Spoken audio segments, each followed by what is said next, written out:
Lead back attitude over years develop हुआ है और उसकी वजह से अब दिल ही नहीं चाहता, पढ़ने को दिल नहीं चाहता, काम करने को दिल नहीं चाहता, इवन कोई भी एक्टिविटी हो आप उसमें इंगेज नहीं होना चाहते। ये इस एटीट्यूड को कैसे ठीक किया जाए? कभी कभी आपको खुद की चाहतें मारनी पड़ती हैं to actually get what you want for your future. I read this quote somewhere कि if you don't sacrifice your wants you will have to sacrifice your future. वो स्टूडेंट जिसको आप कह रही हैं ऑर्गेनाइज करें, जब वो सुबह उठता है, आंख खुलती है, इधर उधर ढूंढता है, अपना फ़ोन उठाता है और बस वो साथ ही कोई एक इंस्टा की कोई शॉर्ट सामने आती है, कोई टिकटॉक की, वो उसी को स्क्रॉल कर रहा है। अब उसके दिमाग में ये बैठा हुआ है गाड़ी में भी जाते हुए, अगर कोई और ड्राइव कर रहा है, क्लास में भी बच्चे जो है ना कई दफ़ा यही काम कर रहे होते हैं। इस चीज़ से कैसे अपने आप को बचाएं? आई थिंक हर ग्रोइंग लड़की को ये प्रेशर होता है कि I want to be pretty to other people. I want कि मैं अपने बाल दिखाऊं, कि मैं ड्रेसअप करूं, कि मैं क्यूट लगूं एंड कि लोग मुझे कॉम्प्लीमेंट करें। मेरे लिए भी बहुत पेनफुल साइट होती है और जब मैं देख रही होती हूँ कि लड़के लड़कियाँ किस तरह बैठे हुए, यानी वहाँ पे जाकर आपको ये फीलिंग नहीं आती कि एक इंस्टीट्यूशन है और यहाँ पे सब पढ़ने के लिए आए हुए हैं। वहाँ पर आपको ये फीलिंग आती है कि यहाँ पर तो जो है ना कुछ और ही वो एक माहौल जो है वो बना हुआ है। फ्रेंड्स के साथ तस्वीरें, कॉन्सर्ट गई हो तो पोस्ट करो ज़रूर, because then people need to know कि you actually have a social life. And then social media पे चैटिंग कि यू नो अपना ऐड दो मुझे, मैं फॉलो करता हूँ, या you know it will be nice अगर हम ये इंस्टाग्राम ग्रुप बनाए, हम रील शेयर करेंगे and then that eventually leads to something else. तो अंदर के क्या चैलेंजेस होते हैं आपको लगता है कि एक ऐसी बच्ची के जो अपने आप को कवर कर रही है अल्लाह के हुक्म के मुताबिक और वो फिर उस एनवायरनमेंट में जा रही है, तो अंदर क्या सेल्फ डाउट आता है कि शायद अगर मैं ये उतार दूँ तो कॉर्पोरेट वर्ल्ड जो है वो मुझे एक्सेप्ट कर लेगा, या ये सर्टेन जॉब जो है वो मुझे मिल जाएगी। These are the main type of challenges that I have also faced. कुछ बच्चियाँ ऐसी भी आती हैं जो कि घर से सब कुछ पहन कर आती हैं और यूनिवर्सिटी में आकर वो टोटली अपने आप को एक डिफरेंट गेटअप में ले आती हैं। कॉन्सर्ट पे जाते हैं, दिल हल्का हो जाएगा। यू नो बॉन्डिंग सेशन करते हैं क्लास के साथ, दिल हल्का हो जाएगा। ये फ़न एक्टिविटी है, तुम्हारा दिल बहल जाएगा। मसलों पे फोकस ना करो, यहाँ पे फ़न करते हैं। बेटा अभी तो आगे पता चलेगा, अभी तो तुमने ज़िंदगी शुरू करनी है, अभी तो यहाँ पे हर चीज़ पक्की पकाई मिल रही है ना, समझ आएगी तुम्हें, लग पता जाएगा। अस्सलाम वालेकुम वरहमतुल्लाहि वबरकातुहू। बिस्मिल्लाहिर्रहमानिर्रहीम। जब भी हम आज के दौर में रहते हुए कुछ स्ट्रगल्स को देखते हैं, कोशिशों को देखते हैं, मेहनतें करते हैं, तो हम थक जाते हैं और हम उसमें ये नहीं सोचते कि जो आज हम मेहनत कर रहे हैं या जिस चीज़ में भी इन्वेस्ट कर रहे हैं, आने वाले कल में उसके बहुत अच्छे नताइज हो सकते हैं। और आप देखें कि ये वाली स्ट्रगल हर उस स्टूडेंट की है जो कि पढ़ाई कर रहा होता है। बचपन से जवानी तक हम ये सुनते आते हैं, बेटा ये पढ़ लो, बेटा ये पढ़ लो, उसके बाद ज़िंदगी आसान है। और ये सफ़र गुजारते गुजारते हमारे बच्चे जो हैं वो यूनिवर्सिटी लेवल पे पहुंच जाते हैं और यहाँ पर आकर उनके सामने एक और ही माहौल आता है, एक और ही तरह की यलगार होती है। और बहुत से बच्चे जो हैं ना तो अपने वालिदैन से बात कर सकते हैं, ना ही उनको कोई ऐसे मेंटोर्स नज़र आते हैं जो उनको गाइड करें, और वो हिट एंड ट्रायल पे अपनी ज़िंदगी गुजार रहे होते हैं। तो मैंने सोचा कि क्यों ना एक ऐसी स्टूडेंट से बात करें और स्टूडेंट्स का पर्सपेक्टिव अंडरस्टैंड करें कि एक स्टूडेंट जब यूनिवर्सिटी लाइफ शुरू करता है तो उसकी क्या क्या स्ट्रगल्स हैं और उसका सर्वाइवल कैसे होता है। जब तक हम अपने बच्चों की इन मसाइल को नहीं समझेंगे तब तक हम उनके वो जो भी सही सोल्यूशन बेस्ड जो अप्रोच है ना तो उनको दे सकेंगे और ना ही वहाँ पर उनके लिए कोई मजबूत सहारा बन सकेंगे।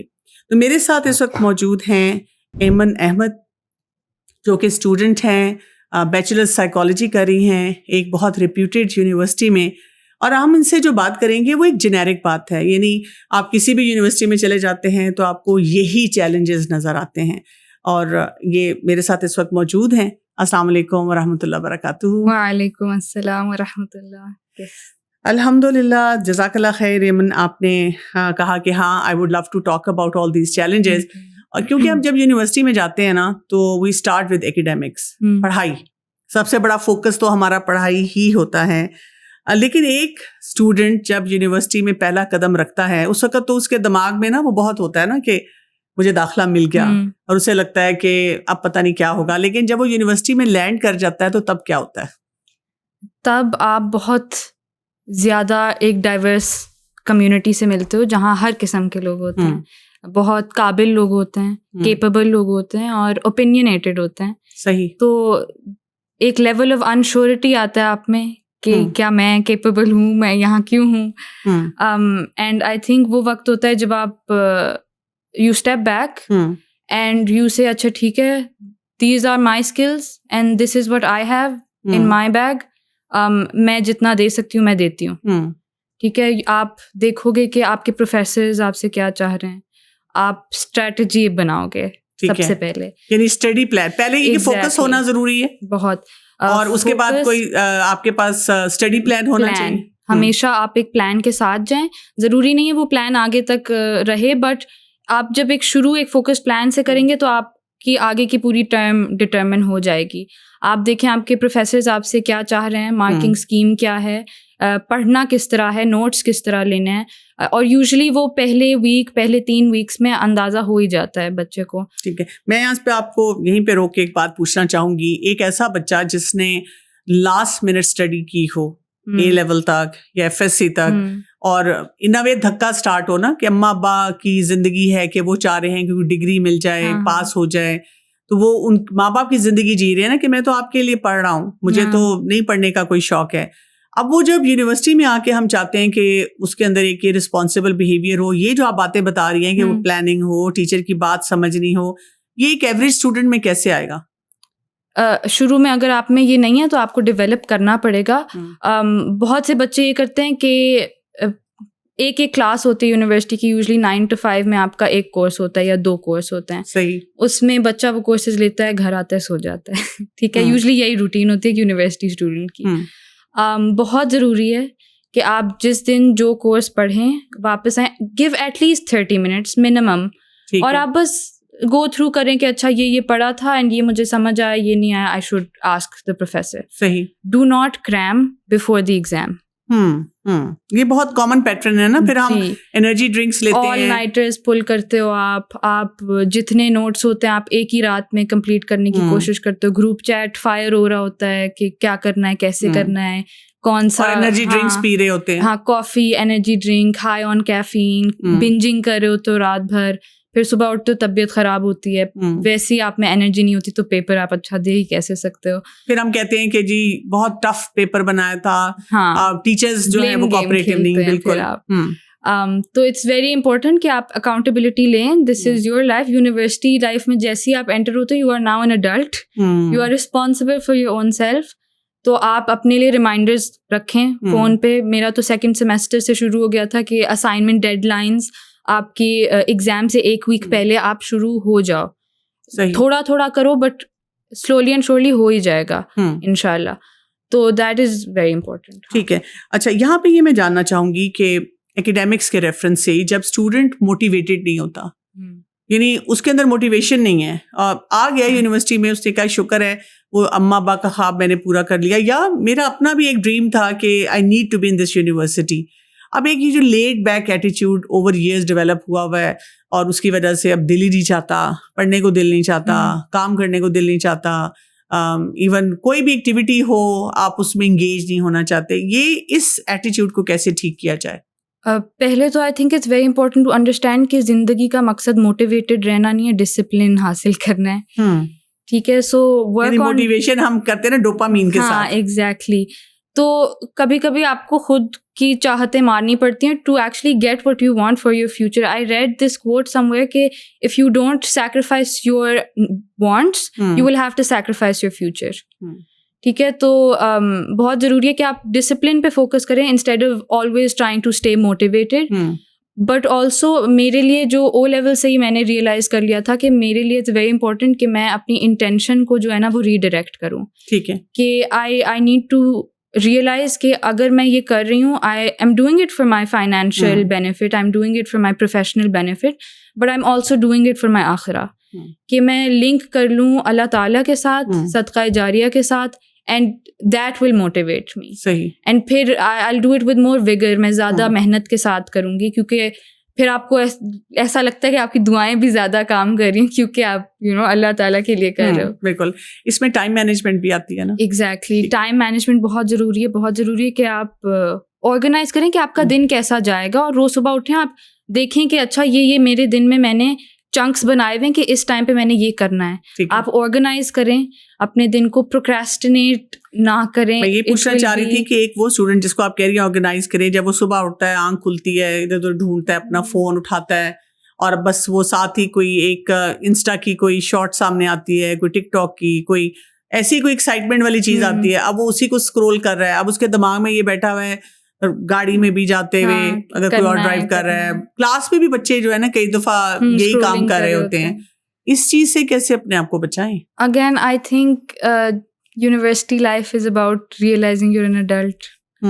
बहुत ज़रूरी है आप खुद की अकाउंटेबिलिटी लें। मेरा भी ये मसला है, हर बच्चे का होता है, तो बड़ों का भी है। हाँ, क्योंकि सोशल मीडिया इतना प्रेवलेंट हो गया, अब हर किसी के फ़ोन पे भी है। तो आई थिंक एक लॉक लगा लें। अगर आपको लग रहा है कि मैं बहुत ही कमज़ोर हूँ, आप ऐप्स पे लॉक लगा लें या डिलीट कर दें ऐप्स। फिर वो मुश्किल होता है कि आप क्रोम पे जाके इंस्टाग्राम टाइप करो और फिर जाओ उस पर। बट हाँ, आप लॉक लगा लो। एंड अगर आपको प्रोक्रेस्टिनेशन का मसला है, यू नीड टू रियलाइज कि जिस वक्त आपको जो काम दिया गया आप फिर उसी वक्त वो शुरू करो। जो सबसे मुश्किल काम है आपका, आप वो सबसे पहले करो, क्योंकि फिर आप उसे डिले करते जाओगे in the fear of not being able to do it, कि मैं तो कर ही नहीं सकता, बहुत ज़्यादा है, तो वो फिर डिले होता जाएगा। फ़ोन ना हर स्टूडेंट के पास होता है, ठीक, लेकिन मैंने ये देखा है कि स्टूडेंट्स को चैलेंजेस भी हैं, जैसे प्रोक्रेस्टिनेशन का चैलेंज है, टाइम मैनेजमेंट का है, अपने आप को ऑर्गेनाइज करने का है, अपने लिए ऐसे प्लान बनाने का है कि मैंने किस वक्त पढ़ना है, किस वक्त मैंने सोशलाइज करना है, इस सारी चीज़ों को ऑर्गेनाइज करना है। लेकिन ऐसी कोई चीज़ स्टूडेंट जाकर ऑनलाइन क्यों नहीं पढ़ता कि जिससे वो अपने आप को डेवलप कर सके बाय लार्ज? आई थिंक क्योंकि बहुत ज़्यादा इन्फ्लक्स है of bite media, of like छोटी डोपामीन रिलीज करने वाली फन वीडियोस या प्रैंक वीडियोस या गेट रेडी विद मीज बहुत ज़्यादा होते हैं। तो उसमें इंसान अपना वक्त ज़ाया कर लेता है। बाय द टाइम कि उन्हें एक्चुअली एहसास हो कि अच्छा मुझे डेवलपमेंट के लिए भी कुछ ढूंढना चाहिए, एक्सेस नहीं होता या पता नहीं होता कहाँ से शुरू करूँ, या द फर्स्ट 50 seconds एक वीडियो का देखेंगे और सोचेंगे it's not working for me, it doesn't, I can't, feeling of failure जल्दी आ जाता है। हाँ, आप नहीं कोप कर पाते उसके साथ। फिर ये भी कि उन्हें शायद पता ना हो कि कहाँ कौन से प्लेटफॉर्म्स पे जाके क्या चीज़ सर्च करनी है या किसको सुनूं मैं। बहुत ज़्यादा आपके पास सूडो साइंटिस्ट भी होते हैं, आपके पास काउंसलर्स होते हैं, लाइफ कोचेस होते हैं, NLP कोचेस होते हैं, and you have no idea कि मैं किसको सुनूं, कौन बेहतर है, कौन सही बात बताएगा, which actually aligns with me being a student in university. चलिए थोड़ा सा आगे मूव करते हैं एकेडमिक्स से और बात करते हैं पीयर प्रेशर की।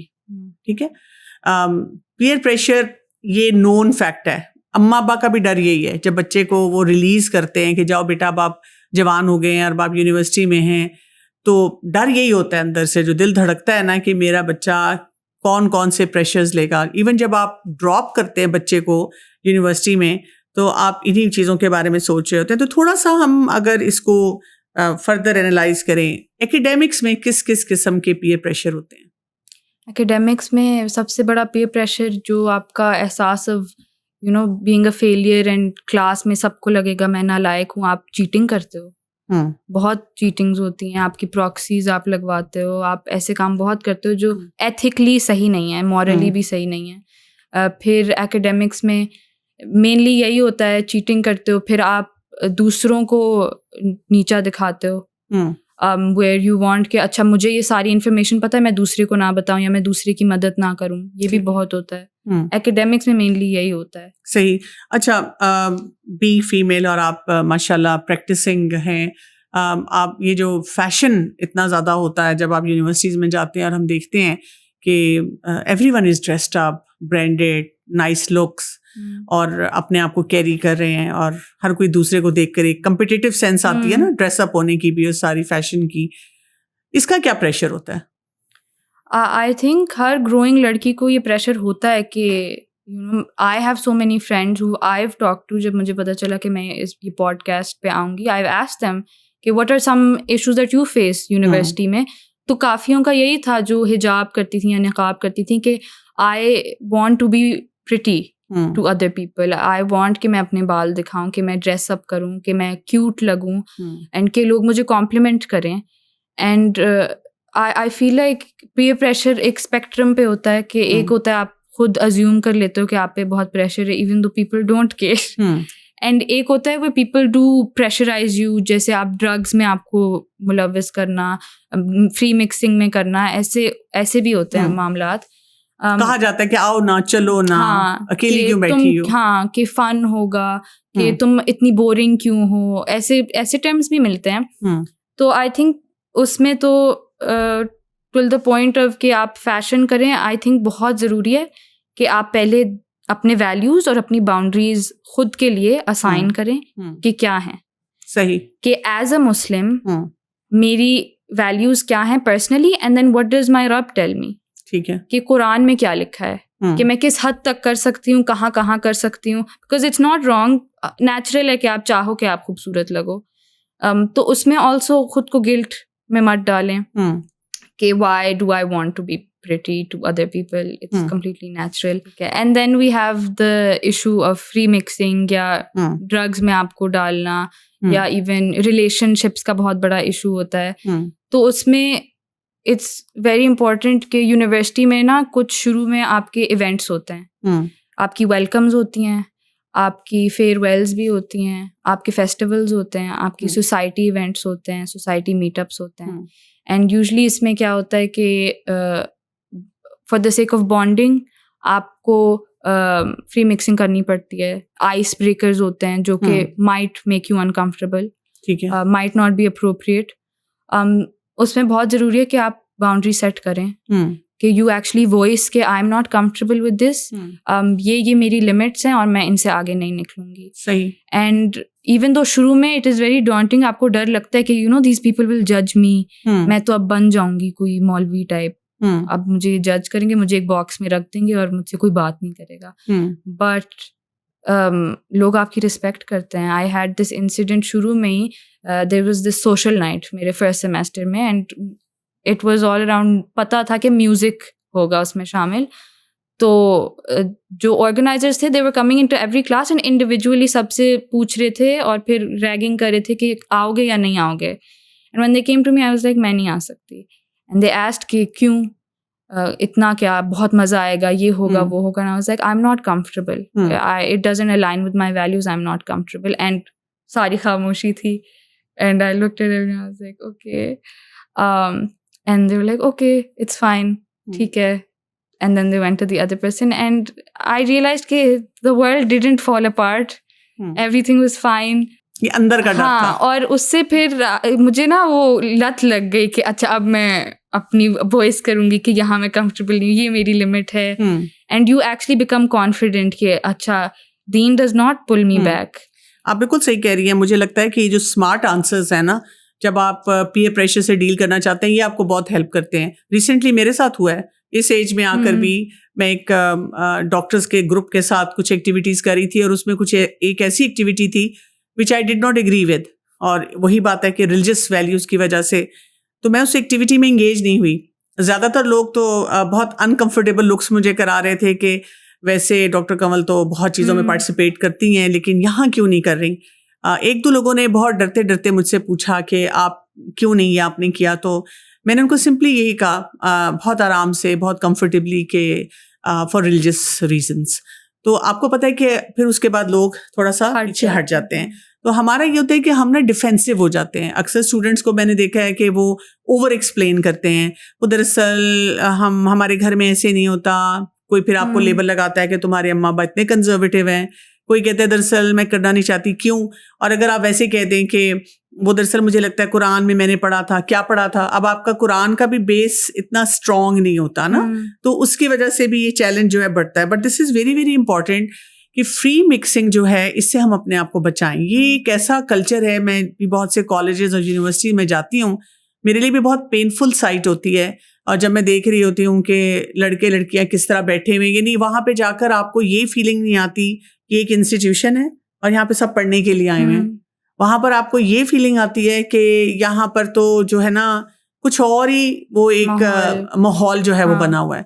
हालांकि जब मैं कभी बाहर ट्रैवल करूँ और जो एकेडमिकली बहुत साउंड इंस्टीट्यूशन है, जब मैं वहाँ जाती हूँ तो वहाँ पर ये फील नहीं आती, डिस्पाइट के उनके कल्चर्स में ये बहुत यानी कि कॉमन है कि बॉयफ्रेंड्स हैं, गर्लफ्रेंड्स हैं और उन्होंने कपल्स जो हैं वो बैठे हुए हैं, लेकिन वो पढ़ते नज़र आ रहे होते हैं, वो अपनी पढ़ाई कर रहे हैं, अपने करियर के ऊपर फोकस कर रहे हैं। तो आपने बहुत अच्छी यहाँ पे टिप्स दी हैं इसके लिए। सोशल मीडिया के बारे में भी मैं जानना चाहूँगी, यानी कि सोशल मीडिया पे जब हम बात करते हैं तो हर दूसरा इंसान जो है उसके हाथ में फ़ोन तो है, लेकिन इसके ऊपर क्या पीयर प्रेशर आता है? To have a certain amount of followers, to post certain types of content, कि आप अपने कंटेंट में म्यूजिक नहीं डालोगे तो वो रीच नहीं होगी उसकी इतनी, म्यूजिक नहीं डालोगे तो वाइब नहीं आएगी वैसी। फिर फ्रेंड्स के साथ तस्वीरें, कॉन्सर्ट गई हो तो पोस्ट करो ज़रूर, because then people need to know कि you actually have a social life. ठीक है, और खाने पीने की पिक्चर्स भी तो लगाओ, खाने पीने की पिक्चर्स लगाओ, विच आई थिंक वो क्यूट होती हैं, पर हाँ ठीक है वो भी इसी तरह की होती हैं। एंड देन सोशल मीडिया पे चैटिंग कि अपना ऐड दो मुझे, मैं फॉलो करता हूँ, या इट विल बी नाइस अगर हम ये इंस्टाग्राम ग्रुप बनाए, हम रील शेयर करेंगे, and then that eventually leads to something else. ठीक है, अच्छा ये बताइएगा कि बुर्का बायस होता है? हाँ, I personally have come across 1-2 instances he, but मेरी काफ़ी फ्रेंड्स हैं who have been through it. मेरा जो पर्सनल एक्सपीरियंस था, I feel like, and this surprisingly comes more from women, कि दे क्वेश्चन योर कैपेबिलिटीज, कि शायद अगर आप बुर्का पहनते हो, आप निकाब करते हो, आप हिजाब करते हो, तो आप उतने कैपेबल नहीं हो, अक्लमंद नहीं हो, आप खुद को कैरी नहीं कर सकते, आपका बैकग्राउंड शायद बैकवर्ड्स है, कंजर्वेटिव उससे आए हो। हालांकि आई फील लाइक कंजर्वेटिव जो लेबल है वो एक लिबरल उससे आया है, इट्स नॉट इन इस्लाम।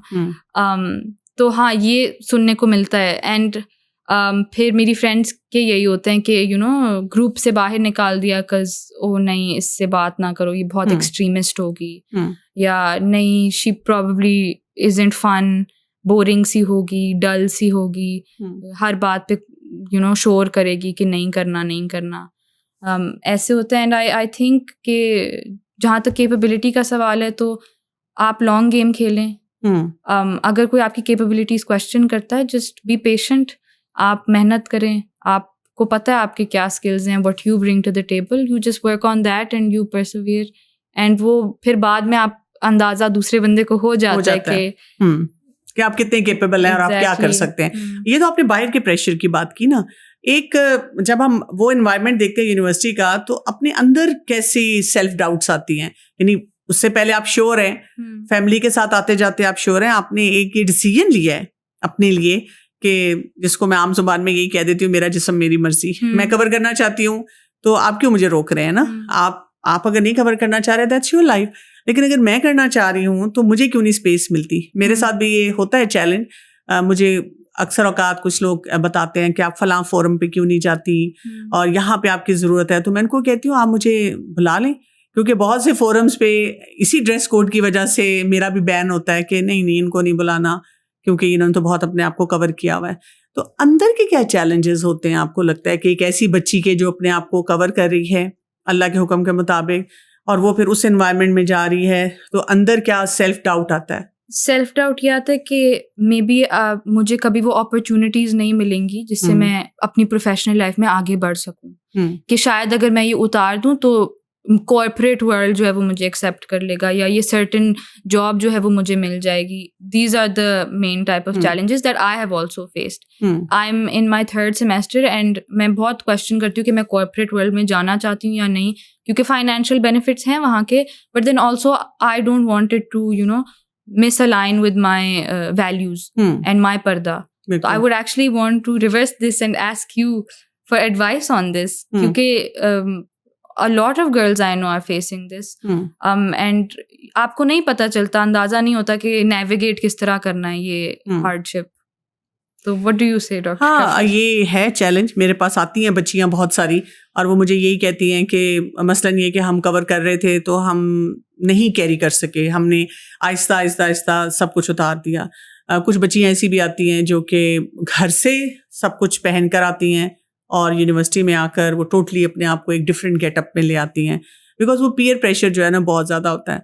मैं पर्सनली सबको ये कहती हूँ कि एक तो आपको ना कुरान स्टूडेंट होना चाहिए फॉर लाइफ, यानी अगर आप कुरान के साथ थ्रू आउट अटैच्ड हैं, आप बेशक एक वीकेंड क्लास है, आप वहाँ पे आप पढ़ रहे हैं या 15-20 मिनट्स आप पुल आउट करें एवरी डे अपने टाइम में से, आपको यूनिवर्सिटी में भी बहुत टाइम मिल जाता है, आप लाइब्रेरी में बैठे हुए हैं, आपने कोई 15 मिनट का आपको ऐसा लेक्चर सुना, लेकिन कवर टू कवर पढ़े, ताकि ना आप अंडरस्टैंड कर सकें कि हम किस मकसद से इस दुनिया में आए हैं, ये अंडरस्टैंड कर सकें कि बीइंग फीमेल हमारा क्या रोल है, हम उसको कैसे कैरी करेंगे अपने अंदर। जब तक आप वो कॉन्फिडेंस नहीं लाते ना, क्योंकि कुरान इंसान को फुरकान देता है।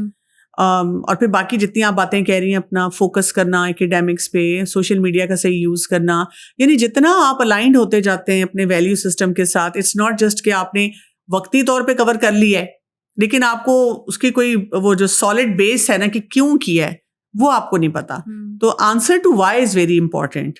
और ये बात है कि आप भी देखती हैं कि कॉलेजेस यूनिवर्सिटीज़ में हर चीज़ की अपॉर्चुनिटी मिल जाती है। आप कॉन्सर्ट करना चाहें फ़ौरन मिल जाएगा अपॉर्चुनिटी, आप कोई सोसाइटी बनाना चाहें मिल जाएगा, लेकिन जैसे ही कोई अगर कहता है कि हम यहाँ कोई कुरान क्लास रखना चाहते हैं फॉर स्टूडेंट्स, तो उसके लिए काफ़ी रिलक्टेंस होती है। सबसे पहले ये बता दिया जाता है टाइम नहीं है, और मैं दिल में सोचती हूँ कि actually it's not the priority, क्योंकि कुछ इंस्टीट्यूशंस ऐसे हैं जो जिनकी प्रायोरिटी पे है, तो वो फिर क्या करें, हर हाल में बुलाते हैं, हर वक्त आपको इंगेज करते हैं। आई थिंक उसमें ये भी है कि आप ये कर सकते हैं, you just need to be smart with the language you use. आप अपनी फैकल्टी से आप, क्योंकि एक सैड रियलिटी है कि वो नहीं करने देते, तो आप इंस्टेड ऑफ सेइंग कि आप एक रिलीजियस एजेंडा के साथ कर रहे हैं, से कि हाँ कैरेक्टर बिल्डिंग के एजेंडा के साथ कर रहे हैं, या यू नो ग्रूमिंग के एजेंडा के साथ, confidence building and all that. And I also want to mention कि a lot of the times मैंने देखा है कि हमारे माशरे में पीयर प्रेशर इसीलिए है बहुत प्रेवलेंट, क्योंकि हमने बीइंग अ प्रैक्टिसिंग मुस्लिम को इन्फीरियॉरिटी से टाई कर दिया। बिल्कुल ऐसे ही है। ठीक है, we are not proud to be Muslims, we are actually ashamed. जी ऐसे ही है। आपको पता है कि मैं कहीं पर भी जैसे स्पेशली सोशल इवेंट पे हूँ ना, तो मुझे कई दफ़ा बार बार सुनने को अभी तक मिलता है, आपने तो शायद ठीक तरह खाया नहीं होगा, आपको मैं इधर अलग कमरे में बिठा दूँ। मैं कहती हूँ नहीं, I want to sit among people, मैं आराम से खा लेती हूँ, I am very used to eating like this. तो नहीं, मुझे लगता है आपने तो प्लेट में भी नहीं ज़्यादा डाला, क्योंकि आप इसके साथ, इस बैरियर के साथ कैसे खा सकती हैं।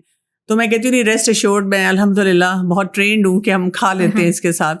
तो वो ना आपको खुद आइसोलेट करते हैं, और कुछ लोग फिर डर के भी आइसोलेट होते हैं या उनका एक्सपीरियंस नहीं होता। तो हमें ये वही नहीं समझ आती ना कि कहाँ पर हमने अपना रोल प्ले करना है, कहाँ पे थोड़ा विड्रॉ भी करना है। कुछ ऐसी जगह है जहाँ पर हमें नहीं इंगेज होना चाहिए, जैसे आपने भी कहा कौन कौन से क्लब्स हैं, सोसाइटीज हैं, उसमें नहीं जाना चाहिए, वहाँ पे चले जाते हैं हम फिर। एंड हमें अपना माइंडसेट बदलना चाहिए, instead of focusing on living life on their terms, on the creations term, हमें देखना चाहिए कि हम अल्लाह ताला और रसूल अल्लाह की टर्म्स पे जिंदगी जिए। बिल्कुल सही बात है, एब्सोल्युटली सही बात है। यहाँ से फिर बात आ जाती है कुछ आइडियोलॉजीज की। ठीक है, आप देखें कि यूनिवर्सिटी एक ऐसा प्लेटफॉर्म है जहाँ पे हर तरह की आइडियोलॉजी है। और मुझे खुद याद है कि जब मेरा बड़ा बेटा जा रहा था यूनिवर्सिटी में, मुझे ये परेशानी थी कि अब तक तो बहुत वेल प्रोटेक्टेड एनवायरनमेंट में, और बड़ा मैंने उसको फोकस दिया हुआ है, अब इससे कितनी बात करूँ भी कि ना करूँ। और वो बाद में ज़ाहिर है मैंने उसको कुछ चीज़ें समझाई, तो बाद में मुझे कहा भी करता था कि अम्मा आपने हमें पहले क्यों नहीं इतनी चीज़ें बताई ना, मतलब वहाँ जाकर तो हमें ऐसा इतनी चीज़ें नजर आई कि समझ नहीं आ रहा था किस किस को हैंडल करें। तो मैं उसे ये कहती थी, बेटा जब तक आप वो होते हैं ना यूनिवर्सिटी से पहले वाली लाइफ में, उसमें आपको थोड़ी प्रोटेक्शन चाहिए होती है कि आप वो होम प्रोटेक्टेड।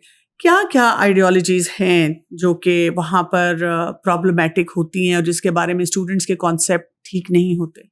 एक तो रिलीजन बहुत बड़ी एक प्रॉब्लम है, रिलीजियस डिस्कोर्स बहुत होता है, way people don't agree with you know music is हराम, या फ्री मिक्सिंग लड़के लड़कियां कर सकते हैं आपस में, क्या हर्ज है? हाँ, हम तो बस आपका दिल साफ होना चाहिए, दिल साफ होना चाहिए। और ग्रूमिंग है ये, और ये प्रोफेशनल लाइफ में भी तो आगे यही होना है। तो कॉन्फिडेंस आएगा, कॉन्फिडेंस बिल्डिंग हो रही है, तो अभी से ही प्रैक्टिस कर रहे हैं हम। And then also atheism is a big thing in Pakistan, which was surprising for me, क्योंकि again जैसे आपने कहा कि मैं जब यूनिवर्सिटी में गई, I was coming from a very sheltered environment. मैंने अभी अपना एक कुरान कोर्स ख़त्म किया था, तो for the past year I was focusing on my सलाह and Quran and life is full of rainbows and butterflies and Allah Ta'ala ye and all of that. And then I come into university and हर तरह के लोग हैं and उन सब के different belief systems हैं. And आपको नहीं पता होता कि आपकी boundaries उनके साथ क्या, आप किस हद तक उनसे बात कर सकते हो. आप कह सकते हो कि नहीं ये गलत है या ऐसे नहीं करना, या कि I don't believe in this. और मजे की बात ये कि जो लोग गलत काम कर रहे होते हैं, जिन्होंने कुरान को उस तरह पढ़ा नहीं होता, वो इतने ओवर कॉन्फिडेंस के साथ अपना वो लेकर आते हैं ना, बात जो भी कर रहे होते हैं, कि जो जिसने पढ़ा हुआ है, जिसके पास ऑथेंटिक सोर्स है, वो कई दफा परेशान हो जाता है, घबरा जाते हैं कि maybe I am wrong. हाँ, ये हुआ था. एंड फिर उसमें ये भी होता है कि आप बहुत सेंसिटिव टॉपिक्स होते हैं ये, और आई ऑल्सो बिलीव कि उतनी सेंसिटिविटी आप दीनदार इंसान को नहीं देते, एक प्रैक्टिसिंग मुस्लिम को नहीं देते, जितने बाकी सब एक एथियस्ट को, या इवन जो LGBTQ रिलेटेड डिस्कोर्स होता है उसको दे रहे होते हो आप. बहुत रिस्पेक्ट मिलती है उन टॉपिक्स को और उन लोगों को जो उस कम्युनिटी. लेकिन आपको नहीं कहेंगे कि तुमने तो कहीं से बहुत अच्छी तरह से कुरान पढ़ा हुआ है, तो तुम हमें पढ़ा दो, जरा हमें समझा दो. एग्जैक्टली. तो रिस्पेक्ट भी बहुत मिलती है. तो LGBTQ is a big thing. Gender fluidity एक बहुत ओपन टॉपिक है, जिसको इसमें क्या है जेंडर फ्लूइडिटी में? बेसिकली कि your gender is determined by what you feel, कि आप एक फ्लूइड, यानी आप चाहे लड़का पैदा हुए, लड़की पैदा हुए, तो आप कैसा फील करते हैं वैसा आप बेशक कर लें. हाँ, कि आप एक बॉक्स में जेंडर को ना फिट करो. बायोलॉजिकल सेक्स का कोई रिलेशनशिप नहीं है. जो सोशल कॉन्स्ट्रक्ट ऑफ जेंडर है उसमें आप और इस पे कोर्सेज भी कुछ यूनिवर्सिटीज में कराए जाते हैं. बहुत कुछ सिखाया जाता है. मुझे याद है कुछ साल पहले मैं किसी एक यूनिवर्सिटी में गई, स्टूडेंट्स का बहुत इसरार था कि आप यहाँ पे ना एक कुरान क्लास लें, और हम वो लेते भी फिर इसी टाइम पे जो फ्री टाइम होता था, क्योंकि अदरवाइज तो हमें स्पेस नहीं मिलती थी, और कभी कैफेटेरिया में बैठे हुए हैं, कभी गर्ल्स रूम में बैठे हुए हैं, तो क्योंकि वो कहते थे हमारे पास जगह नहीं है अवेलेबल उसके लिए. तो तभी मुझसे किसी स्टूडेंट ने शेयर किया कि हम बहुत डिसअपॉइंट हुए हैं अपनी यूनिवर्सिटी की मैनेजमेंट से कि यहाँ पर अभी कुछ अर्सा पहले पूरा एक ऑर्गेनाइज्ड एथियज्म पे कोर्स पढ़ाया गया, लेकिन जब हमने कुरान क्लास की बात की तो उन्होंने कहा नहीं, this is not allowed. Somehow हमने ये सोच लिया है कि जब भी कोई कुरान पढ़ाया जाएगा तो आपको रिजिड कर दिया जाएगा. हालांकि कुरान पढ़ने से तो इंसान जो होता है एक बैलेंस में आना शुरू हो जाता है. तो अच्छा, जेंडर रिलेटेड इस तरह के इश्यूज आते हैं.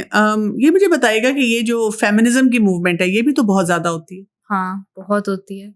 एंड फेमिनिज्म में कुछ सेंटेंसेस होते हैं जो वो ओवरली यूज़ किए जाते हैं कि even though feminism political propaganda है दैट इज़ एस्टैब्लिश्ड, वो मिसयूज़ किया जाता है कि I should be able to wear what I want, when I want, how I want. Valid, but also आप अपनी बाउंड्रीज भी डिटरमिन करें. सही. बिकॉज लोग आपके इशारों पे नहीं चलेंगे. बिल्कुल सही. And then also I think feminism में एक बहुत बड़ी एक प्रॉब्लम जो है वो अब रेडिकल फेमिनिज्म में जो आ गई है वो ये है कि मैन हेट की तरफ बहुत ज़्यादा जा रहे हैं, कि मर्दों से नफरत की जा रही है, बहुत ज़्यादा उन्हें डिमीन किया जाता है, और एवरी प्रॉब्लम की जो जड़ है वो मर्द हैं. ये बहुत कॉन्वर्सेशंस होती हैं. एंड ऑब्वियसली कॉमेडी पर्पसेस के लिए भी होते हैं कि मजाक में लोग कह रहे होते हैं, बट आई ऑल्सो थिंक कि मजाक में जो बात हो रही है वो माइंडसेट तो आपका पूरा डेवलप हो रहा होता है उसके साथ. अच्छा, यहाँ पे देखें, अब तक मुझे जो समझ आ रही है कि एक हमारा स्टूडेंट बेचारा जो यूनिवर्सिटी लेवल पे जा रहा होता है, बहुत उसके लिए एक क्राइसिस का टाइम है, क्योंकि उसने बहुत सारी चीज़ों में से अपनी उस आइडेंटिटी को इस्टेब्लिश करना है, और उसने अंडरस्टैंड करना है कि मेरा क्या रोल है. पेरेंट्स को क्या अंडरस्टैंडिंग होनी चाहिए? यानी बच्चे, सबसे पहले तो मैं ये पूछूंगी कि बच्चे जब वहाँ पे यूनिवर्सिटी में बैठे होते हैं तो वो जब आपस में बातें कर रहे होते हैं, जाहिर है वो ये बात भी करते होंगे कि मेरे घर में क्या सीन चल रहा है, और फिर यूनिवर्सिटी में और फिर हमारे दरमियान में क्या गैप्स हैं. आपको क्या नज़र आता है कि इस वक्त पेरेंट्स अवेयर हैं कि उनके बच्चों के क्या चैलेंजेस हैं, और बच्चे इसको कैसे परसीव कर रहे हैं? I don't think parents, even if they're aware, I don't think they know how to address the situation.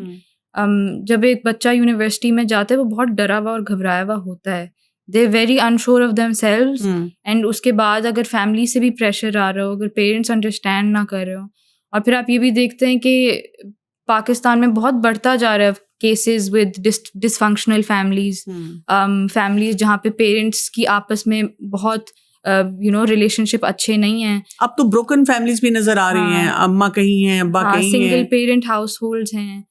बच्चे अपने ओन पे सरवाइव कर रहे हैं. बच्चों को एक Exactly. अपार्टमेंट लेके दे दिया, एक पोर्शन लेके दे दिया कि बेटा खुद आओ जाओ, खुद सारे काम करो. तो वो एक वैल्यू सिस्टम बनाने का ना एक इन्वायरमेंट नहीं कल्टिवेट हो रहा या फॉस्टर हो रहा.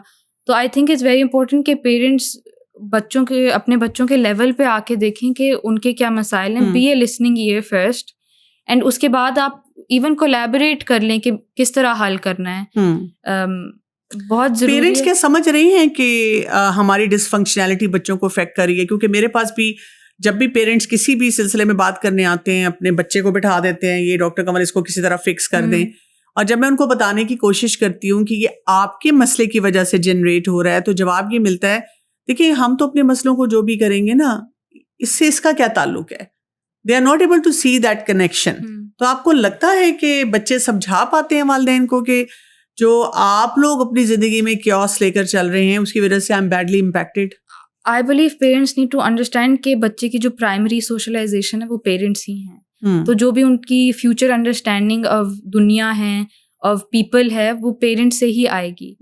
अगर पेरेंट्स ही एक दूसरे से नाखुश हैं या वो खुद की प्रॉब्लम सॉल्व नहीं कर पा रहे एक हेल्दी तरीके से, तो बच्चा भी नहीं कर पाएगा अपनी. क्या पेरेंट्स ये समझते हैं अगर बच्चा उनको जाके कहता है कि मुझे मेंटल हेल्थ का चैलेंज है, मुझे सुसाइडल थॉट्स आती हैं, मैं अपनी लाइफ को नहीं मैनेज कर सक रहा, मुझे पैनिक होता है, एंजाइटी होती है, डिप्रेशन होता है, वालिदैन समझ पाते हैं? I don't think so. I feel like जो पेरेंट्स होते हैं ना, वो दूसरे के बच्चों को ज़्यादा स्पेस देते हैं और ज़्यादा एम्पैथी देते हैं बनिस्बत अपनी औलाद को. आई थिंक वो सबका ही होता है. पर इट्स वेरी इंपॉर्टेंट कि वो समझें कि आई ऑल्सो थिंक कि पेरेंट्स शायद इसलिए भी नहीं कर पाते क्योंकि उनका अपना गिल्ट भी होता होगा शामिल, ऑब्वियसली, कि उन्हें लगता होगा उनकी गलती है. तो स्टूडेंट कैसे मैनेज करते हैं जिनको मेंटल हेल्थ के चैलेंजेस होते हैं? जब वो आपस में बैठे हुए होते हैं, वो एक दूसरे को क्या मशवरा देते हैं? यही मशवरा देते हैं कि कॉन्सर्ट पे जाते हैं, दिल हल्का हो जाएगा. बॉन्डिंग सेशन करते हैं क्लास के साथ, दिल हल्का हो जाएगा. ये फन एक्टिविटी है, तुम्हारा दिल बहल जाएगा. मसलों पे फोकस ना करो, यहाँ पे फन करते हैं. तो ऑब्वियसली फिर बच्चा अट्रैक्ट भी उसी चीज की तरफ होता है. वो स्टूडेंट फिर चाहता है कि मैं घर में क्यों जाऊँ, मैं घर क्यों जाऊँ वापस, जब घर में होना ही झगड़ा और फिर डांट है, तो बेहतर है कि मैं अपने फ्रेंड्स के साथ रहूं. फिर आपके जो फ्रेंड्स हैं वो आपकी एक अंडरस्टैंडिंग सर्कल बन जाता है कि ये मुझे समझते हैं, मेरे दुख को, मेरे दर्द को, मेरा साथ देते हैं. तो फिर आप नहीं चाहोगे कि आप उस साइकिल से निकलो बाहर, जहाँ पे आपको इतना फ्री एक्सेस है to these substances, to these environments. अच्छा, ये बताइएगा कि जैसे कोई भी एक स्टूडेंट है ना, वो थका हुआ है, वो कह रहे बहुत थक गए आज तो ना, और जब अम्मा अब्बा में से कोई कहता है कि बेटा अभी तो आगे पता चलेगा, अभी तो तुमने जिंदगी शुरू करनी है, अभी तो यहाँ पे हर चीज पक्की पकाई मिल रही है ना, समझ आएगी तुम्हें, लग पता जाएगा. ये जुमले क्या आपको लगता है कि स्टूडेंट्स को भी सुनने को मिलते हैं अपने वालिदैन से? जी, मुझे खुद मिलते हैं. आई थिंक बहुत नेगेटिव कमेंट्स होते हैं, ये डिमोटिवेट भी करते हैं और खौफ भी पैदा करते हैं. आई थिंक पेरेंट्स को थोड़ा ज़्यादा पॉजिटिव होना चाहिए, रियलिटी बेस्ड बट पॉजिटिव, कि ये मसाइल आगे आएंगे but it's okay, I am with you, हम इस सॉल्व साथ करेंगे. अगर पढ़ाई में कोई मसला है बताओ, मुझे शेयर करो, हम कोई सोल्यूशन निकाल लेते हैं. आई थिंक पेरेंट्स को ज़्यादा अंडरस्टैंडिंग होना चाहिए. बिल्कुल होना चाहिए, लेकिन बच्चों को कितना अंडरस्टैंडिंग होना चाहिए कि पेरेंट्स की भी जो स्ट्रगल्स हैं उनको भी होना चाहिए. आपके पेरेंट्स आपके लिए फाइनेंशियली सपोर्ट कर रहे हैं, आपको आपकी फीस भर रहे हैं, आप अगर उनके कोई एक्सपेक्टेशंस हैं आपसे तो वो वैलिडेटेड हैं, मतलब बिल्कुल. अच्छा, ये जो आपने बात की ना कि पेरेंट्स आपकी फाइनेंशियली सपोर्ट कर रहे हैं, लेकिन शायद बच्चों को ये नहीं नजर आ रहा होता कि पेरेंट्स इमोशनली भी बहुत हैवीली इन्वेस्टेड होते हैं ना. उनकी तो पूरी जिंदगी लाइफ एट स्टेक होती है. अगर उनका बच्चा कामयाब है तो उनको लगता है हम कामयाब हैं, और इवन अगर दीनदार जैसे स्पेशली होते हैं तो उनको होता है सदका जारिया. ठीक है, वो सिर्फ दुनिया की नज़र से नहीं देख रहे, वो तो आखिरत की नज़र से देख रहे हैं कि मैंने तो इसी चीज़ पे ज़्यादा इन्वेस्ट की है. तो मुझे लगता है कि बोथ वेज है ना, कि दोनों को अंडरस्टैंडिंग आनी चाहिए. वर्क लाइफ बैलेंस, जिसमें मैं ख़ास तौर पे जानना चाहूँगी कि एक और बहुत बड़ी स्ट्रगल जो स्टूडेंट्स की होती है, स्पेशली अगर वो नमाजी है या कुरान पढ़ने वाला है, कि इनको कैसे टाइम दे, क्योंकि अब हर वक्त ओवरवेल्म है। अब क्विज आ गया है, अब कोई आपकी असाइनमेंट है, फिर आपके लेट आवर्स हैं, यानी बीच में यूनिवर्सिटी जाकर तो 3-3, 4-4 घंटे आप फारिग हैं, लेकिन एक सुबह 8 बजे क्लास है और फिर एक शाम को कुछ 4 बजे क्लास है। अब आप घर भी नहीं आ सकते, अब वहाँ पे बैठे भी हुए हैं, और कभी रैंडमली बहुत सारी एक्टिविटीज़ भी चल रही होती हैं। नमाज और कुरान और इस तरह की जो हेल्दी एक्टिविटीज़ हैं, उनको आप कैसे बीच में शामिल करें और कंसिस्टेंट रहें? आई फेस्ड दिस शुरू में ही, where I couldn't manage my time table. मैं 9 to 5 जा रही थी और बीच में मेकअप क्लासेस आ जाती थी, या भूल जाती थी कि ओ जोहर भी तो पढ़नी थी, क्योंकि कॉमन रूम जाके पढ़ना होता था तो दूर होता था, कहीं बाहर होते थे। तो I think it's very important, एक तो आप अपने फ़ोन में कोई नमाज ऐप रखें जो अजान हो उसमें, फिर अपने साथ वो ट्रैवल पैक जाए नमाज रखें। And I would like to encourage everyone कि अगर कोई और नहीं पढ़ा तो इट्स ओके, अगर आप पार्क है या कोई ग्राउंड है वहाँ पे जा नमाज निकाल के आप अकेले पढ़ रहे हैं, इट्स फाइन। आप आप दावा कर रहे हैं। फिर ये कि आप देखें कि आपकी कहाँ फ्री टाइम स्लॉट्स हैं, और वहाँ पे आप मेक श्योर करें कि अच्छा अगर वक्त दाखिल हो गए तो मैं पढ़ लूँ। बिल्कुल सही बात है। फिर जहाँ तक कुरान की बात है, I think it's very important कि you stay connected with not just तिलावत बट ऑल्सो तफसीर, बिकॉज उसमें भी आपको रिमाइंडर्स मिलते रहते हैं। अगर आपसे डेली बेसिस पे नहीं होता, आप वीकेंड्स पे ज़रूर एटलीस्ट 30 मिनट्स दें, एन आवर दें, कोई से भी अपनी तफासीर सुन लें, और 1-2 आयात पे इवन अगर आप कर सकते हैं उतना कर लें। फिर कुरान जर्नलिंग कर लें अगर आपसे ज़्यादा नहीं होता, आर्ट बना लें, कोई आयत ऑफ द डे रख लें, बहुत सी चीज़ें ऐसी होती हैं। हाँ, बहुत सी है। मैं स्टूडेंट्स को ये भी एडवाइस करती हूँ कि जब आप यूनिवर्सिटी आ रहे होते हैं तो रास्ते में आप लगातार कहते हैं इतनी ट्रैफिक है, हमारा मूड पहले ही ख़राब हो जाता है यूनिवर्सिटी लैंड करने से पहले कि इतना रश था। तो मैं इनको कहती हूँ रास्ते में तिलावत कर लिया करें, रास्ते में कुछ छोटी सी टॉक सुन लिया करें। पॉडकास्ट इतनी हैं जो आई हुई होती हैं। बिल्कुल ऐसे ही है। अच्छा, टीचर्स की बात थोड़ी सी करते हैं कि एक स्टूडेंट की क्या एक्सपेक्टेशन होती है कि टीचर्स कैसे होने चाहिए यूनिवर्सिटी लेवल पर आके? जब आपने शुरू में ही कहा कि जी स्टूडेंट को ये सोचना चाहिए मैं एडल्ट हूँ, मैं अब उनके बराबर का हो गया हूँ। हाँ, जाहिर है एक्सपीरियंस में मैं कम हूँ, प्लस वो उस्ताद हैं, मैं शागिर्द हूँ। लेकिन ये कि हम अक्सर औकात टीचर के तो पर्सपेक्टिव देते हैं कि भाई टीचर, उस्ताद की इज्जत होनी चाहिए, उस्ताद का एक रुतबा है, और जो है वो हमारा दीन भी डिफाइन कर रहा है और दुनिया के स्टैंडर्ड से भी पता चलता है। लेकिन एक स्टूडेंट क्या चाहता है जब वो यूनिवर्सिटी लेवल पे आ जाता है कि टीचर कैसा हो? टीचर ऐसा हो जो आपको गाइड करे, जिसके पास नॉलेज हो, और फिर वो आपको प्रैक्टिकली भी उस नॉलेज को अप्लाई करना सिखाए, और फिर ये भी कि वो आपको अडल्ट की तरह ही ट्रीट करे। अगर आपके कोई मसाइल हैं तो वो ईमेल के थ्रू कॉरेस्पॉन्डेंस होती है, आपके मसाइल को एड्रेस करे। अगर कुछ सोल्यूशन निकल नहीं पा रहा, एटलीस्ट एक्नॉलेज कि I understand where you coming from, this might be a problem, it's okay. क्योंकि बच्चे को, स्टूडेंट को एक्नॉलेजमेंट ही चाहिए होती है। बिल्कुल सही। मैं जब कुछ यूनिवर्सिटीज़ में जाती हूँ, स्पेशली जहाँ रेगुलर जाती हूँ, तो एक दफ़ा मैं अपनी क्लास में एंटर हुई, क्योंकि मेरी तो जैसे वंस अ वीक हो जाएगी, एक शॉर्ट टाइम के लिए होगी, तो मैं ज़रा जल्दी आ गई। मैं क्लास में एंटर हुई तो मैंने क्या मंजर देखा कि एक टीचर हैं वेरी क्वालिफाइड, और वो स्टूडेंट्स के ऊपर इस कदर चीख रही हैं, मैं थोड़ी देर के लिए परेशान हो गई। मुझे यकीन नहीं आ रहा था कि ग्रोन अप स्टूडेंट्स के साथ कोई ऐसा मामला हो सकता है। अपनी स्टूडेंट लाइफ शायद भूल गई है। तो उन्होंने मुझे देखा जब पीछे, तो टर्न होकर उन्होंने मुझे मुस्कुरा के कहा कितना तंग करते हैं ना स्टूडेंट्स। और जब वो चली गई, मैंने उन्हीं स्टूडेंट्स को पढ़ाया। हाँ, थोड़ा बहुत शरारतें करते हैं बच्चे, लेकिन कोई ऐसी बात उन्होंने नहीं की कि मुझे कुछ चीखना चिल्लाना पड़े अपने स्टूडेंट्स के ऊपर। ज़ाहिर आप समझते भी हैं कि यंगस्टर्स हैं, कोई ना कोई ऐसी बात तो करेंगे। आपको लगता है कि ऐसे मनाजिर देखने को मिलते हैं स्टूडेंट्स को जहाँ पे टीचर्स यूनिवर्सिटी लेवल पर आकर भी बच्चों पे अपनी फ्रस्ट्रेशन डंप कर रहे होते हैं? बिल्कुल। बहुत मिसयूज ऑफ पावर भी होती है। इवन प्रोफेसर्स जो हैं वो, अगर मेल प्रोफेसर है तो वो फीमेल स्टूडेंट्स को करते हैं हरासमेंट्स भी मैंने देखी हुई हैं।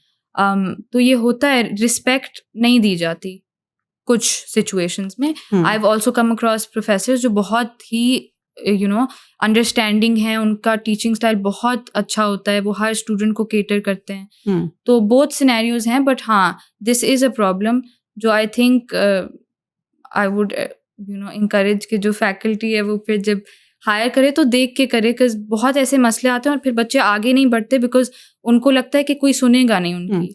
ये जो आपने हरेसमेंट की बात किया ना, ये भी मेरे सामने कुछ स्टूडेंट्स लेकर आए थे, दे कन्फाइडेड इन मी कि जी यहाँ पे जो टीचर्स होते हैं, क्योंकि जाहिर है आपके सारे नंबर टीचर्स के पास आ जाते हैं, तो वो लेट नाइट भी आपको मैसेज करते हैं। और कुछ स्टूडेंट्स ऐसी होती हैं जो परेशान होती हैं, उनसे पढ़ा नहीं जा रहा होता, वो सिर्फ नंबर लेने के लिए उनके साथ रिलेशनशिप्स में चली जाती हैं।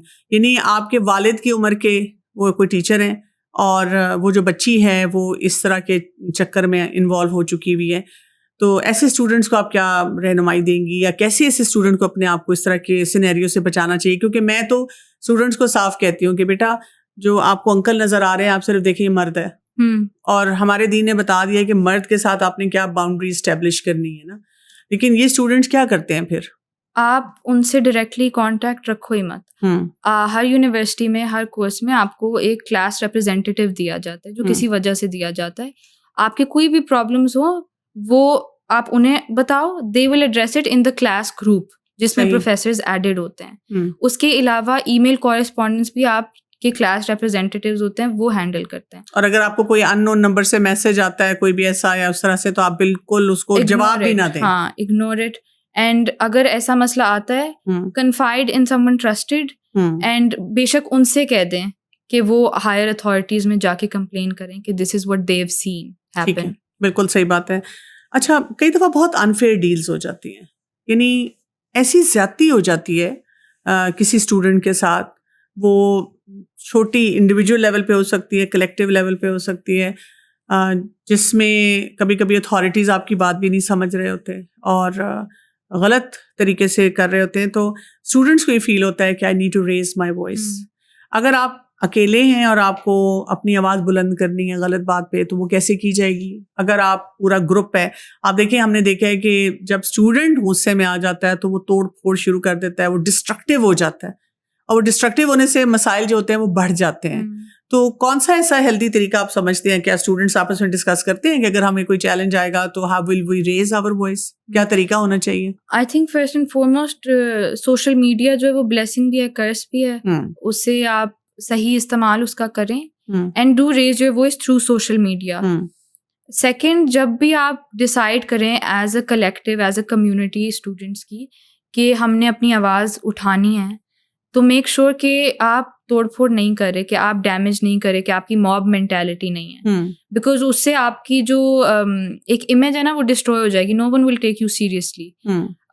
इट्स वेरी इंपॉर्टेंट कि आप जब प्रोटेस्ट भी करें तो साइलेंट या पीसफुल प्रोटेस्ट हो, वेयर दे सी के प्रेशर तो बिल्ड हो, प्रेशर बिल्ड हो, सॉलिडेरिटी है बच्चों में, वी सी के दे रियलाइज के कुछ गलत हो रहा है। वो बहुत ज़रूरी है। मुझे लगता है ये शायद बचपन से हमारा ना एक कल्चर डेवलप हो जाता है कि अम्मा कहती है मैंने बताया नहीं सुना तो एक जूती लगाई। तो वो स्टूडेंट्स भी शायद आगे तक यही डेवलप कर लेते हैं कि जब तक हम तोड़फोड़ नहीं करेंगे, एग्रेसिव अप्रोच नहीं अडॉप्ट करेंगे, कोई हमारी बात नहीं सुनेगा। तो इससे भी हो जाता है, मसले मसाइल ज़्यादा बढ़ जाते हैं। अच्छा, फ्यूचर प्लान्स, यानी यूनिवर्सिटी लाइफ में आकर आप सुख का सांस तो नहीं ले सकते। आप पढ़ रहे हैं, आप अपने जीपीए को टारगेट कर रहे हैं और आप सोच रहे हैं, वो कॉर्पोरेट कल्चर भी आ रहा है ना, आपको टीचर्स भी बता रहे हैं कि what a competitive environment you are living in. अच्छा, आप सोच रहे होते हैं कि जब यूनिवर्सिटी में आएंगे ना, अम्मा पापा कहते हैं बेटा बस आप यूनिवर्सिटी चले जाएं। जैसे मेरे पेरेंट्स ने मुझे कहा बस बेटा मेडिकल कॉलेज चले जाओ, बस जिंदगी बन जाएगी। अच्छा, मेडिकल कॉलेज में आए तो पता चला नहीं जी अभी तो पोस्ट ग्रेजुएशन है, फिर उसके चैलेंजेस हैं, फिर उसके बाद ये नौकरी कहाँ मिलेगी या प्रैक्टिस कैसे आप इस्टेब्लिश करेंगे। तो आपके सामने तो एक नया जो होता है ना पेंडोरा बॉक्स खुल जाता है मसाइल का। तो एक स्टूडेंट आज के दौर में हम देखते हैं कि नेगेटिविटी बहुत ज़्यादा है। हर शख्स ये कहता है पाकिस्तान में कुछ नहीं रखा, हर शख्स ये कहता है जॉब सैचुरेशन बहुत ज़्यादा है, ठीक, हर शख्स ये कह रहा होता है कि इतना कंपटीशन है, खाली ये डिग्री नहीं फिर इसके बाद ये भी करो, फिर ये भी करो तो फिर शायद कुछ बनोगे। और महंगाई बढ़ती जा रही है, ओवरऑल दुनिया में आप ग्लोबल लेवल पे देख रहे हैं। तो स्टूडेंट ये सोचता है कि मेरा फ्यूचर कैसा होगा, इस पे कैसी डिस्कशंस होती हैं स्टूडेंट्स में, और आपको क्या लगता है इसका क्या सोल्यूशन है फ्रॉम स्टूडेंट्स पर्सपेक्टिव? कि वो बाहर ही अपॉर्चुनिटीज ढूंढें, कि वो बाहर ही सेटल हो या इस्टेब्लिश करें खुद को, वहाँ पे अपने फर्दर स्टडीज करें। क्योंकि पाकिस्तान में इट्स सैड टू से, पर अपॉर्चुनिटीज नहीं हैं।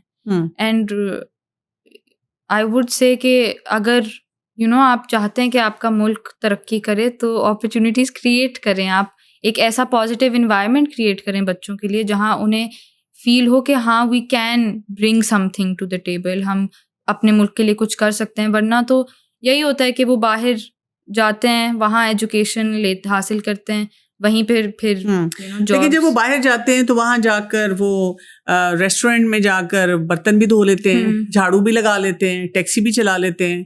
तो यहाँ पर तो वो कहते हैं कि this is below my dignity, कि मैं कोई एक्स्ट्रा काम करूँ, मैंने तो कमरे में बैठ कर ऑर्डर देना है कि मुझे यहीं पे खाना डिलीवर किया जाए। ये भी तो माइंडसेट है ना स्टूडेंट्स में। यहाँ पे वो ईज दी हुई है, हेल्प है, लो वेज मिल जाते हैं आपको हेल्पर्स जो कर लेते हैं। वहाँ पे आपको सब कुछ खुद करना पड़ता है। थोड़ा सा ये कि मुल्क के लिए जो काम करना, और स्पेशली जहाँ पे आप देखें, मुझे जो सबसे बड़ा प्रिविलेज यहाँ पे लगता है वो ये है कि आप दीन को बहुत आसानी से प्रैक्टिस कर रहे हैं। इस वक्त जो ग्लोबल पिक्चर हर तरफ बनी हुई है, रिस्ट्रिक्शन बहुत ज़्यादा हैं। आपको, मैं खुद पर्सनली 1-2 दफ़ा जब बाहर ट्रैवल किया है तो चलते फिरते कोई बोल देगा टेररिस्ट आर हियर, आपको सुनने को ऐसी बातें मिलती हैं। या ये कि आप, एक दफ़ा मैं रेस्टोरेंट पे वहाँ कुछ ख़रीद रही थी और बिल्कुल लाइन में थी, लेकिन एक शख्स ने वैसे ही चीखना चिल्लाना शुरू कर दिया, और आपको पता है कि पूरे ग्रुप को समझ आ गई कि just because she is dressed up in a certain way, इस वजह से इसके ऊपर ये बात की जा रही है।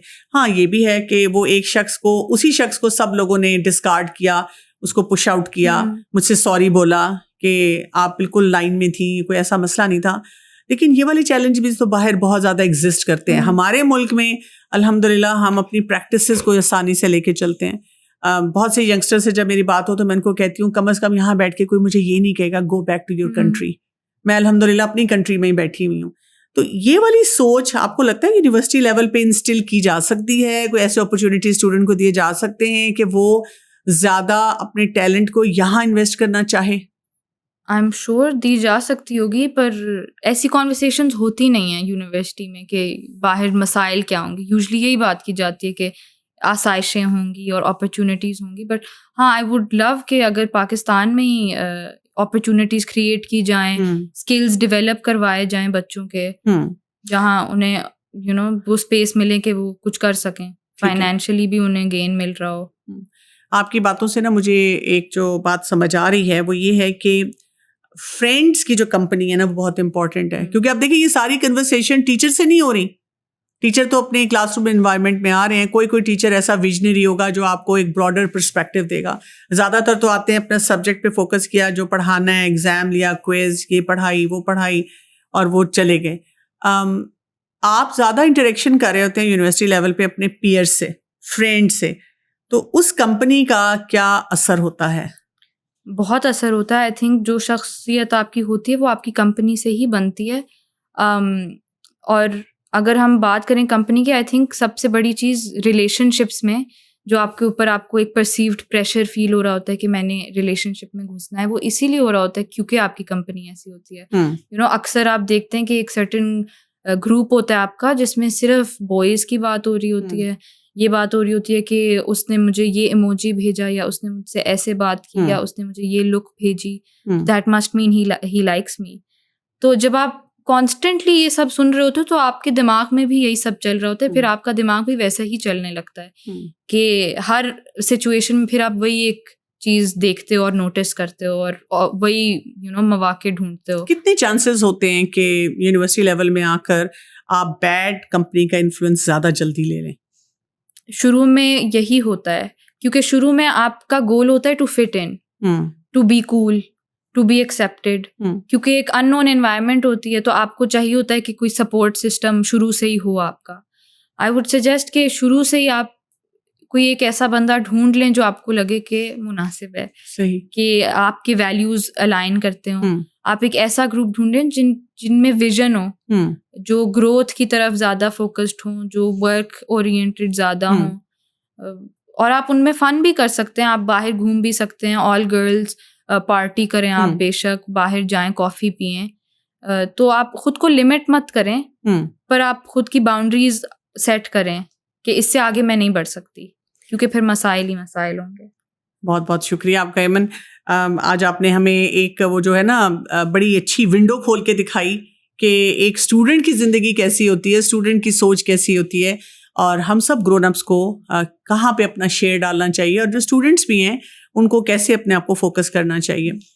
तो बात हमें ये समझ आती है जो कि बड़ी ज़रूरी है कि हम अपने इन स्टूडेंट्स के ऊपर सही तरह से इन्वेस्ट करें और अपने यूथ को एक हेल्दी अप्रोच दें। एक हदीस में आता है, रसूलुल्लाह सल्लल्लाहु अलैहि वसल्लम ने फरमाया, इस्लाम का आगाज़ अजनबी की हैसियत से हुआ और अनकरीब फिर वो इसी तरह अजनबी हो जाएगा जैसे शुरू हुआ था। और फिर कहा, फ़तूबा लिलगुरबा, तो खुशखबरी है उन अजनबियों के लिए। तो बात यह है कि आप जहाँ पे भी आप जाएंगे, you will be the brand ambassador of Islam, you will be the brand ambassador of positivity. ये हमारे ऊपर है कि हम अपने आप को कैसे प्रेजेंट करते हैं किसी भी जगह पर जाकर। आज आपको कॉलेज यूनिवर्सिटी में अपने आप को रिप्रेजेंट करना है, उसके बाद आपको दुनिया के सामने अपने आप को रिप्रेजेंट करना है, और आप देखें यही वो गवाहियाँ लिखी जाएंगी जो कि आखिरत में भी फ़ायदा देंगी। तो अल्लाह ताला हमें तौफीक दे कि हम अपनी सोच को और इस फोकस को दुरुस्त कर सकें। इजाज़त चाहती हूँ। अस्सलामु अलैकुम वरहमतुल्लाहि वबरकातुहू।